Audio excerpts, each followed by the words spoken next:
ang gagawing pagbabantay ng mga pulis sa mga eskwelahan kahit na maayos ang naging umpisa ng klase ngayong araw? Ito ang balita ni Leia Ilagan. Walang naitalang anumang gulo ang Philippine National Police sa pagbubukas ng klase sa buong bansa ngayong araw.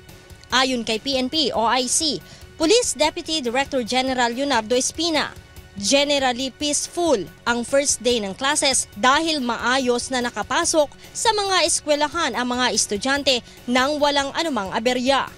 Maayos, no? Very orderly yung conduct ng pasok ng ating mga mahal na mga anak, estudyante.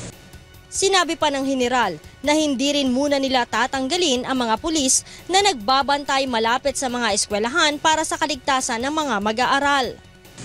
Pero hindi tayo titigil muna until everything is stabilized. Kasi alam mo yung influx, no? Lalong-lalo na sa umpisa, maninibago na naman after the long summer vacation.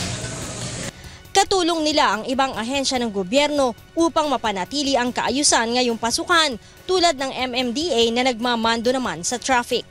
Idinagdag pa ni Espina na sinisiguro din ng mga pulis na hindi makapambibiktima ang mga snatcher at mandurukot na nagsasamantala tuwing dagsa ang mga estudyante. Gayunman, tiniyak ng pinuno ng pambansang pulisya na hindi rin nakaaapekto sa iba pang trabaho ng mga pulis kahit na karamihan sa mga ito ay nakatalaga sa paligid ng mga eskwelahan. Panawagan ng PNP sa publiko, agad na itawag sa kanilang hotline na 0917-847-5757 o 117 kung may mapapansin na kahina-hinalang kilos sa kani-kanilang lugar.